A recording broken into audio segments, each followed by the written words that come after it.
क्या कभी आपने सोचा है, एक पत्नी जिसका पति मृत्यु को प्राप्त हो चुका हो, वो जोर जोर से हंसने लगे, वो भी दरबार में सबके सामने। क्यों हंसी उर्मिला?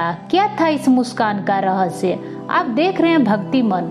तो चलिए करते हैं ज्ञान की बातें। वीडियो में आगे बढ़ने से पहले चैनल को सब्सक्राइब अवश्य करें और बेल आइकन दबाना न भूलें, ताकि प्रत्येक वीडियो आप तक सबसे पहले पहुंचे। और हाँ, कमेंट बॉक्स में जय श्री राम अवश्य लिखें। जैसा कि हम सभी जानते हैं कि जब भगवान श्री राम को वनवास मिला, तब माँ सीता भी साथ जाने का निर्णय लिया। लेकिन सवाल था, क्या लक्ष्मण भी साथ जाएंगे? लक्ष्मण जी, जो कि बचपन से राम के सेवक, सखा, भाई नहीं बल्कि उनके ही अंश थे। जब भगवान श्री राम वन की ओर बढ़ने लगे तो लक्ष्मण कैसे पीछे रहते? लक्ष्मण जी ने अपनी माता सुमित्रा से आज्ञा ली और फिर उनकी आंखों में सिर्फ एक ही चिंता थी, उर्मिला। कैसे कहूँ उसे?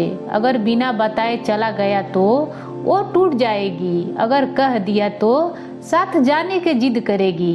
इन्हीं विचारों में डूबे लक्ष्मण जी जब उर्मिला के कक्ष में पहुंचे तो जो दृश्य देखा वो चौंकाने वाला था। दोस्तों, उर्मिला आरती के थाली लेकर पहले से ही खड़ी थी। उनकी मुस्कान में न शंका थी न दुख। उन्होंने कहा, आप चिंता न करें, आपके जीवन का सबसे बड़ा धर्म भाई की सेवा। मैं साथ चलने की जिद नहीं करूंगी, बल्कि मैं वो करूंगी जो इस धर्म को निभाने के लिए जरूरी है। लक्ष्मण जी स्तब्ध रह गए, लेकिन उर्मिला यही नहीं रुकी। उन्होंने एक दीपक जलाया और कहा, मैं 14 वर्षों तक आपकी नींद का भार अपने ऊपर लेती हूँ। जब तक आप जगते रहेंगे मैं सोती रहूंगी। लेकिन दोस्तों, अब सवाल यह उठता है, क्या यह संभव है? शास्त्रों में कहा गया है कि लक्ष्मण ने निंद्रा देवी से वरदान मांगा था कि उन्हें 14 वर्षों तक नींद न आए, ताकि वह भगवान राम और माँ सीता की सेवा कर सके। तब निंद्रा देवी ने कहा, यदि तुम जागते रहो तो कोई दूसरा नींद तुम्हें अपने भीतर समेटेगा। लक्ष्मण कुछ कहे उससे पहले उर्मिला ने यह भार अपने ऊपर ले लिया और इस तरह 14 वर्षों तक उर्मिला सोती रही, एक गहन तपस्विनी नींद में। अब आते हैं उस क्षण पर जिसने सबको झकझोर कर रख दिया था, जब मेघनाथ के हाथों लक्ष्मण जी मूर्छित हुए और हनुमान जी संजीवनी बूटी लाने के लिए निकले। और तभी अयोध्या में उर्मिला के आंख खुल गई, जिसने 14 वर्षों तक आंख न खोली थी, ना एक शब्द कहा था। वो एकाएक जगी। राजमहल में सभी लोग चकित हो गए। उर्मिला ने दीपक को देखा और मुस्कुराने लगी। हनुमान जी जब अयोध्या पहुंचे और उर्मिला से मुलाकात की तो उन्होंने पूछा, आपके पति के प्राण संकट में हैं और आप मुस्कुरा रही हैं। उर्मिला ने कहा, जब तक मेरे दीपक जल रहे हैं मेरे पति के सांस बुझ नहीं सकता। मेरी नींद अब समाप्त हो गई है। इसका अर्थ यह है कि संजीवनी रास्ते में है। हनुमान जी भी इस उत्तर को सुन शांत हो गए।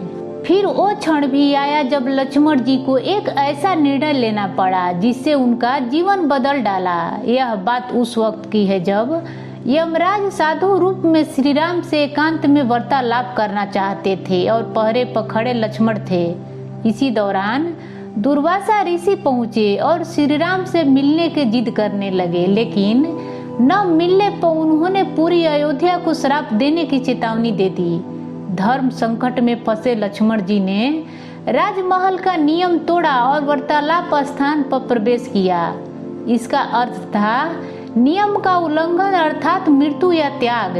भगवान श्री राम जो स्वयं मर्यादा पुरुषोत्तम थे, उन्हें यह स्वीकार करना पड़ा और लक्ष्मण जी को त्याग करना पड़ा। थोड़े समय बाद लक्ष्मण जी सरयू में जल समाधि ले ली।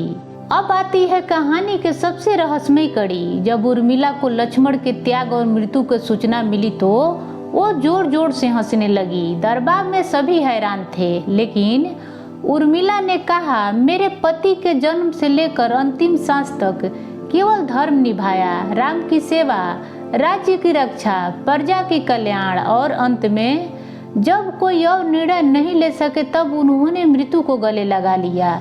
क्या इससे बड़ा धर्म हो सकता है? उर्मिला की आंखों में आंसू न थी, केवल गर्व था।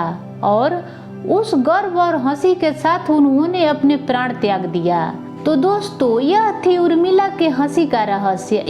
यह केवल एक हंसी न थी, यह एक स्त्री का समर्पण, त्याग और विश्वास की मुस्कान थी। ऐसी पत्नी जिसने न केवल पति के साथ दिया बल्कि उनका भार खुद उठाया।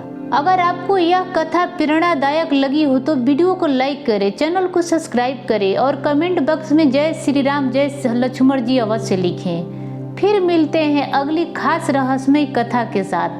तब तक जुड़े रहिए भक्ति मन के साथ। धन्यवाद।